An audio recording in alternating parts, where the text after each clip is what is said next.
27 கல்வியாண்டிற்கான மாணவர் சேர்க்கை நடைபெறுகிறது.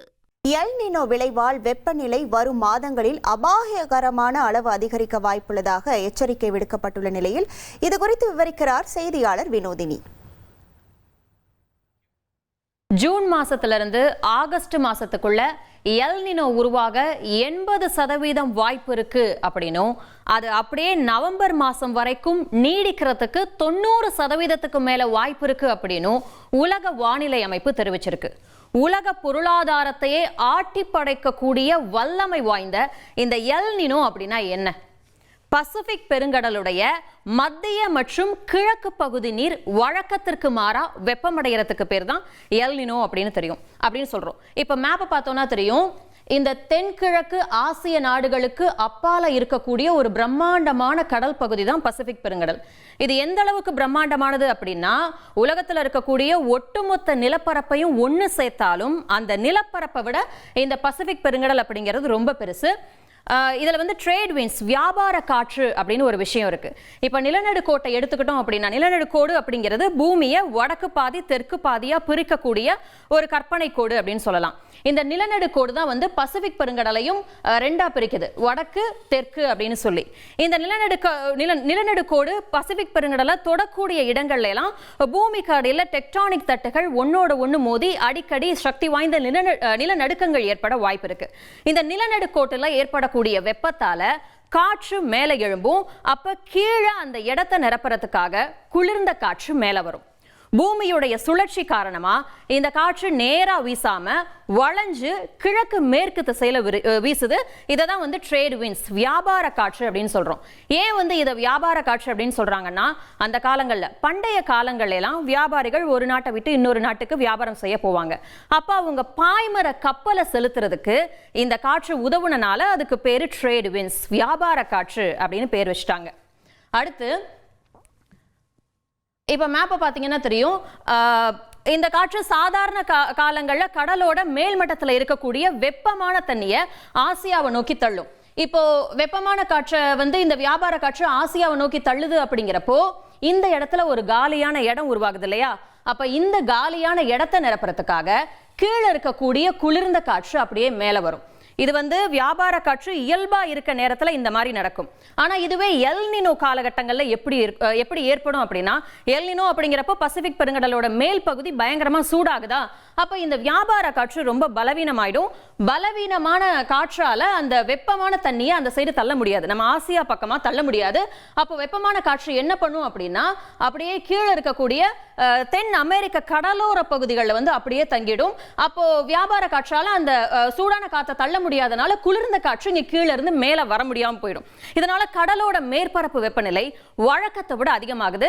இந்த வெப்பம் வளிமண்டலத்துல மாற்றங்களை ஏற்படுத்தி சில இடங்கள்ல பயங்கரமா மழை பெஞ்சு பெரும் வெள்ளத்தையும், சில இடங்கள்ல பருவமழை குறைஞ்சு வறட்சியையும் ஏற்படுத்துது. இதுதான் எல் நினோ விளைவு.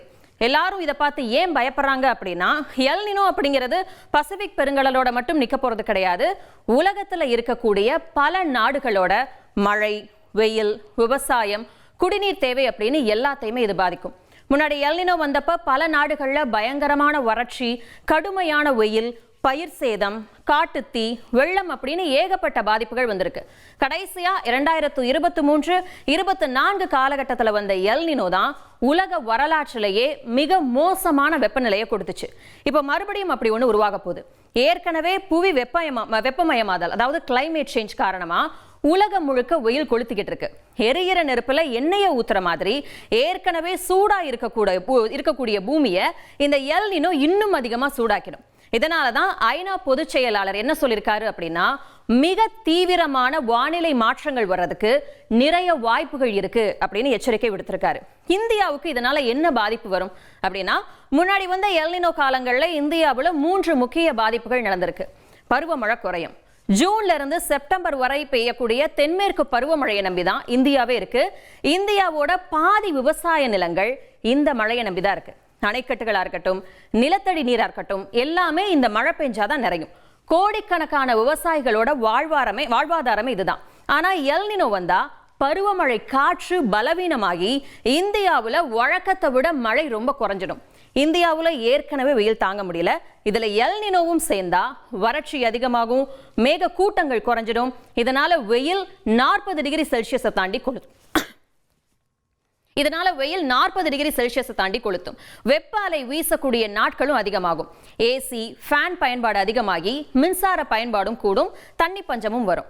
மழை கம்மியானா நெல், கோதுமை, பருப்பு வகைகள், கரும்பு, பருத்தி போன்ற பயிர்கள் பயங்கரமா பாதிக்கப்படும், விளைச்சலும் குறையும். இதனால கடைசியில உணவுப் பொருட்களோட விலைவாசி பயங்கரமா ஏறிடும். இந்த தடவை விஞ்ஞானிகள் ஏன் ரொம்ப கவலைப்படுறாங்க அப்படின்னா, பசிபிக் கடலோட மேல் பரப்பு மட்டும் இல்லாம கடலுக்கு அடியிலையும் தண்ணி பயங்கரமா சூடாகிருக்கு. உலக வானிலை அமைப்பு என்ன சொல்றாங்க அப்படின்னா, கடலுக்கு அடியில் இருக்கக்கூடிய வெப்பநிலையானது சராசரியான வெப்பநிலையை விட 6 டிகிரி செல்சியஸ் வரைக்கும் அதிகமா இருக்கு அப்படின்னு சொல்றாங்க. இதனால இந்தியாவுக்கு என்னென்ன மாதிரியான பாதிப்புகள் இருக்கும் அப்படின்னு கணிக்கப்பட்டிருக்கு. இந்தியாவுல மழை அளவு சராசரியை விட குறைய வாய்ப்பு இருக்கு. இந்தியாவோட பெரும்பாலான பகுதிகளில், முக்கியமா மத்திய இந்தியாவுல மழை ரொம்ப கம்மியா இருக்கும் அப்படின்னு சொல்லப்படுது. சில இடங்கள்ல கனமழையும் கூட பெய்யலாம். எல் நினோ வந்தா கண்டிப்பா வறட்சி ஏற்படுமா அப்படின்னு கேட்டா அப்படி சொல்ல முடியாது. எல் நினோ வந்தா மழை குறையறதுக்கும் வெயில் அதிகமாகறதுக்கும் வாய்ப்புகள் அதிகம். அதுக்காக வறட்சி கண்டிப்பா வரும் அப்படின்னு எந்த உத்தரவாதமும் கிடையாது. சரி, மற்ற நாடுகள்ல என்ன நடக்கும்?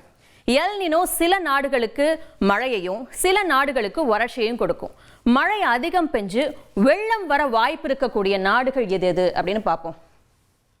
தென் அமெரிக்காவுடைய சில பகுதிகள். தென் அமெரிக்கா அப்படின்னு சொல்லி பார்த்தோம்னா இந்த அர்ஜென்டினா, பொலிவியா, பிரேசிலா இருக்கட்டும், அப்புறம் கொலம்பியா, ஈக்குவேடர், இந்த மாதிரியான நாடுகள். அடுத்து அமெரிக்காவுடைய தெற்கு பகுதியில், அப்புறம் ஆப்பிரிக்காவுடைய கொம்பு பகுதி, அதாவது ஹார்ன் ஆஃப் ஆப்பிரிக்கா அப்படின்னு சொல்லுவாங்க.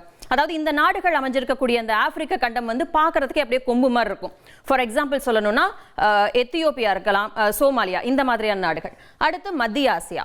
அடுத்து வறட்சி ஏற்பட வாய்ப்பு இருக்கக்கூடிய நாடுகள் எது எது அப்படின்னு பார்த்தோம் அப்படின்னா, ஆஸ்திரேலியா, இந்தோனேஷியா, மத்திய அமெரிக்கா, கரீபியன் தீவுகள், அதுக்கப்புறம் இந்தியா உள்ளிட்ட தெற்காசிய நாடுகள். சரி, விஞ்ஞானிகள் இப்போ பசிபிக் கடலோட வெப்பநிலை, காற்று வீசும் திசை, மழை அளவு எல்லாத்தையும் 24 மணி நேரமும் கண்காணிச்சுட்டே இருக்காங்க. அவங்க நினைச்ச மாதிரி கடல்ல வெப்பம் கூடிக்கிட்டே போனா வர்ற மாதங்கள்ல எல் நினோ அதிகாரப்பூர்வமா தொடங்கிடும். இதோட தாக்கம் 2026 கடைசி வரைக்கும் உலகம் முழுக்க இருக்கும்.